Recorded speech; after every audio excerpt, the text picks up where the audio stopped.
Hey everyone, welcome to HBCU Game Day. I'm Tolly Carr in Atlanta and joined now by Mr. FAMU. If there's anything happening at Florida A&M University, you know that Vaughn Wilson is here to bring us context.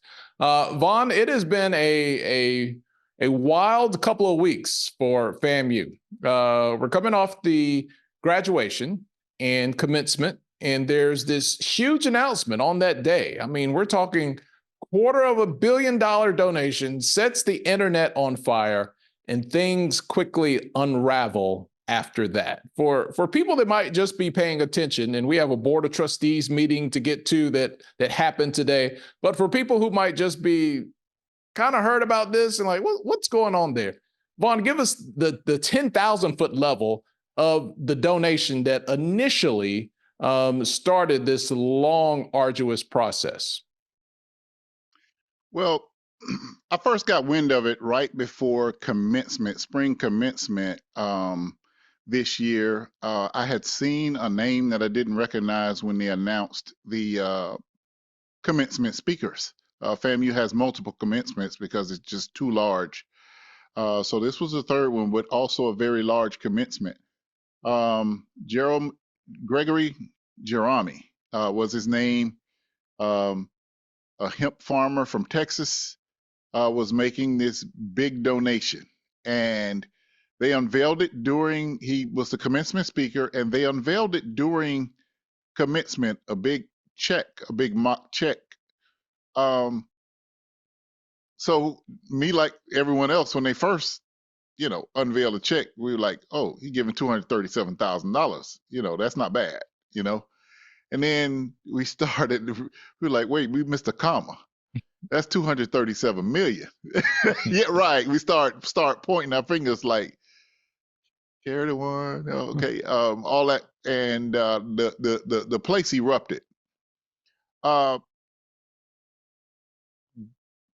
so, yeah, it set the internet on fire because the largest gift prior to that to an HBCU was $100 million to Spelman. And so it was a record. But then that's immediately when things started to go south with the whole situation. And Vaughn, the internet quickly turned up that there had been a donation in the past from this individual that another university had ultimately had to back away from and turn down. Actually, there were two. There was one at Miles College as well as Coastal Carolina. Coastal Carolina was the first one that came up because they did their due diligence on the front end and stopped it really before it got started. Same thing at Miles, which is what was surprising about FAMU not doing admittedly. Today, they admitted, the president, Larry Robinson, admitted they didn't do their due diligence. They were blinded by the possibility of it transforming the university. And he admitted that he did not do the due diligence that is required from any donation. Yeah, so the first impression was that this was money in the bank. There had been a deposit made, and then we start to hear about stocks, and then it's a donation that's valued. And then there became question of the actual value, how that was determined.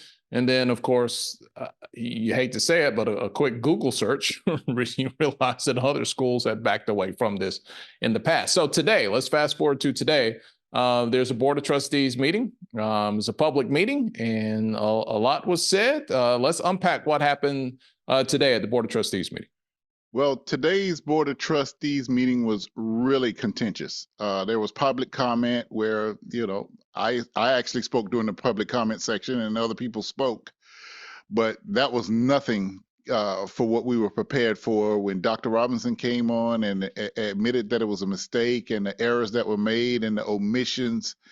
And then the board of trustees basically went in, basically saying that this was a pattern with Dr. Robinson, and we started realizing, okay, this is more than just this donation. There was a lot.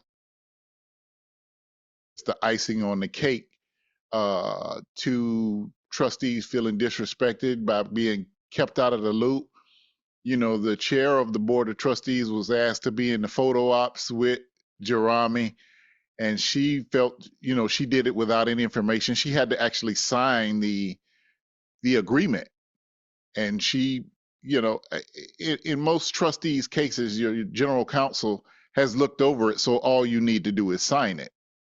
And so there was so many good faith measures that were circumvented for this donation, so many red flags that were, and Dr. Robinson actually said the words, I did not catch the red flag. And so it was really a somber meeting with so many different viewpoints. All in all, the trustees unanimously voted to get an outside counsel to evaluate the entire thing. Belvin Perry, who is on the FAMU Board of Trustees, who's also on the Bethune-Cookman University Board of Trustees, is a judge. So enveloped in the legal system, a big part of it was him saying, legally, we can't do this. You can't have two audits going on at the same time. And so it was quite it got really technical near the end, but the overall tone of it was that the Board of Trustees were very, very disappointed in Dr. Robinson. And if you know how school structures work, the Board of Trustees has one employee, and that is the president of the university. They can't manage the rest of the university. They only manage their one employee. So quite contention, and we're wondering what that outcome is going to be. So, Vaughn, at the end of the day, the donation is a negative because you're not going to get the money, and to investigate what happened is going to cost you money. Am I right on the math there? You are right on the math. That is probably a concern that I've seen of alumni. Why go through spending more money on this when you're not going to get the money and go into the negative? We know on campus there were errors. Why not just internally find out exactly what happened and make your decision from there, as opposed to spending additional monies on an outside person, which is going to take longer because they're not familiar with the systems. You're going to end up with internal people having to cooperate with them anyway to get it done. The president has already admitted that protocols were not followed in essence. So, but hey, the Board of Trustees has every right. They are the policy board for the university, and like we said, their one employee is the president of the university. So can President Robinson, in your opinion, Vaughn, you've seen a lot in Florida, not only at FAMU, you've witnessed a lot which has happened at Bethune-Cookman over the years. You understand the landscape and how HBCUs operate and deal with certain situations. Can he survive this, in your opinion? This is going to be a tough one to survive. And because as I learned today, and as anyone watching today, this is not the only gripe that the trustees have had. They felt totally in the dark. So I think, maybe some other disgruntlements they've had with him are going to be wound up into this situation. So to answer it, I don't really see a path forward. It was just really contentious with the trustees today. So this was an overall university, issue, more academic, more administrative. Of course, we talk a lot of sports here at HBCU Game Day, but we talk about the entire HBCU experience. Vaughn, whenever you have change at the top, we're not reporting there's going to be change, but just having a hypothetical conversation. One of the main areas that immediately rolls down to, and an area that's definitely not exempt at the very least, is athletics. Yeah, and there was so much hope for athletics within the breakout of that donation was $100,000 for athletics, 100 million for athletics, including 24 million to go into rebuilding the field house into what it needed to be. The rest of FAMU stadium has been rebuilt over the last few years. And so you basically got a new stadium, except the field house needed renovation and it needed to be upgraded. And they were talking about putting, adding suites to it and putting a space that could be rented out so that the field house could actually generate revenues as well. So those kind of things that were dreams now have to go back to the drawing board. And in the process, this is a big failure that FAMU alumni are very upset at. They were in the process of acquiring $15 million from the city of Tallahassee and Leon County to complete renovations on the stadium, to redo the restrooms, to upgrade the field house and those type things. When this donation for Jerami came about, they withdrew that request. Now, the commissioners from the city and county were already working on it. They were working through to where they were going to find the money to do it. They were able to provide the $10 million to rebuild Bragg Stadium, which makes it what it is today, the beautiful stadium that it is today. And for the fact that FAMU was bringing the Florida State High School Championships to campus, it was a good investment for them because that draws a lot of money, draws a lot of people to town, tourism. So it would have been a good investment for them. Now that is up in the air. That is something that's going to have to be revisited at some point somehow. It's just not a good situation. So do you think there's an opportunity to recoup and get back in on that $15 million opportunity there from the county? I think so. Our commissioners are very smart and they value FAMU. And they, like I said, they understand that the state high school football championships, over the last few years, they've split the championships over different venues because there were like 9 games, 7 class divisions in the private schools. So there's like 9 games. So they were splitting it, sometimes splitting the cities. With FAMU's renovations and FAMU's dedication, they were able to bring all of the state championships to one venue, one city, one venue. That's huge. The FHSAA really wanted to do that. FAMU was conducive to it with the brand new Jumbotron sound, rebuilt stadium, easy access to parking. It's the perfect venue for it. So you talk about tourism dollars. So it's not just FAMU, it's the tourism dollars that can generate from the Florida High School Athletic Association's football championship being there. So I do think there's definitely, under the circumstances, opportunity to revisit that request from the city and county. Well, Vaughn, there has been a lot happening for this spring semester at FAMU. It started off with the football search, all the feelings and opinions there, and kind of bookend, if you will, at commencement with the biggest donation ever that was not. It almost feels like, Vaughn, there needs to be a summer of healing and reflection to kind of get back on track when fall rolls around for FAMU. When my phone went to ringing last night, it was my good friend Jay Walker from ESPN. He has a saying, it's always something with FAMU. And as soon as I called him, he said, you know what I'm going to say? I say, yeah, Jay, I know. It's always something with FAMU. Unfortunately, as a FAMU alum, I have to agree with him. I mean, you take back to December 16th, FAMU was on top of the HBCU world, winning the first Celebration Bowl, HBCU National Championship, hoisting the trophy in Atlanta, December 16th.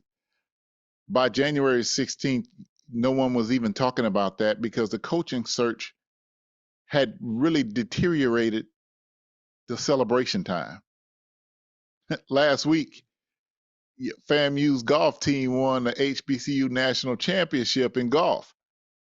This is after the team was dropped. Not that long ago, the team was dropped. And FAMU alums and friends said, no, we're going to fund this. And they raised $30,000 like that to get the golf team back. and they go from not existing to winning the HBCU national championship, which is something that should have been celebrated. But right after that, the donation killed that. So it's like FAMU has to get out of its own way. It'll do something great and then come back and do something ridiculous behind it where you never celebrate what was great. So, Jay Walker, I have to give you credit. You are correct. I have to say this, and I'll say it publicly. You know how I hate to acknowledge anything he says is right, but he was correct. And FAMU really does have to fix that. Well, Vaughn, I will say this. I don't have a dog in the fight like you do, but no one bounces back like FAMU. There has been major storylines throughout the years. We all know what they are, many of them at least. But those Rattlers always bounce back, man. Yeah, that's why they say strike and strike again, because you gotta recoil sometime. I think FAMU's going to recoil right now, but they will come out striking. It's a pattern that I just don't know when it started, Tolly. It's actually not healthy for a university. The university's literally right now in one of the best positions it's ever been. It's ranked in the top 100 of all colleges. It's the #1 public HBCU 5 years running. The foundation has actually raised the most money it ever has. They keep breaking the record like the last 3 years. So they're raising money. Enrollment numbers, I think there were like 24,000 applications, something a ridiculous number, where it can only take 12 or 1,500. So the demand, the profile of FAMU is still high. It's just got to get out of its own way. Well, Vaughn, throughout the course of my life, and I'm sure you have seen the same thing as many of our viewers out there have, there is nothing that makes people maybe skip a few steps, not do their due diligence, is when their eyes get big with the thought of a figure that is bigger than what they anticipated. It's something about human nature, man, with that hope economics kicks in, and you're just like, man, I really hope this works out. This is a big deal, and all it takes is skipping a few steps for it to really land flat in the end. Well, as media, we were invited in as HBCUGameday correspondent. We were invited into a press conference after commencement in a conference room with Jeremy. Now, they put us media on the front row. When he announced the gift, he said, "The money is in the bank, right?" And he looked at the foundation vice president, and she reluctantly nodded just one time because he kept looking at her, and that was half of a red flag when he said the check is in the bank. When we went to the press conference, just within 30 minutes after commencement, he said the stocks have been transferred. To me, that was a real red flag. You just said the check is in the bank. Now you say it's stocks. Unfortunately, I was still hopeful that, things would transpire, but that was my first red flag. And now I realize it was a legitimate red flag in this whole situation. Well, it is an unfortunate turn of events, but it's an opportunity for FAMU to put that behind them. Hopefully learn a big lesson for the future moving forward, and hopefully more donations that will make a difference will be on the horizon for the Rattlers. Absolutely. As HBCUs, we have to continue as alums, friends, and supporters of HBCUs. We've got to continue to just support them financially. We can't wait for anybody else to do it. We have to do it ourselves. And I want to challenge all the Rattlers and all the rest of the HBCUs in the entire country. Continue to support your schools. They need us. They need us now more than ever. With funding being cut, with prices of operations just going, they need all of us alumni, friends, and fans who say we bleed our colors. They need our green. Well, green is a FAMU color. So That's every school color. you can literally bleed a little green there at FAMU. Vaughn, we appreciate it. Always on top of things, giving us context and breaking it down and helping us understand from the macro level down to the micro level there in Tallahassee. That's Vaughn Wilson. I'm Tolly Carr in Atlanta. Thank you guys so much for hanging out with us here at HBCU Game Day.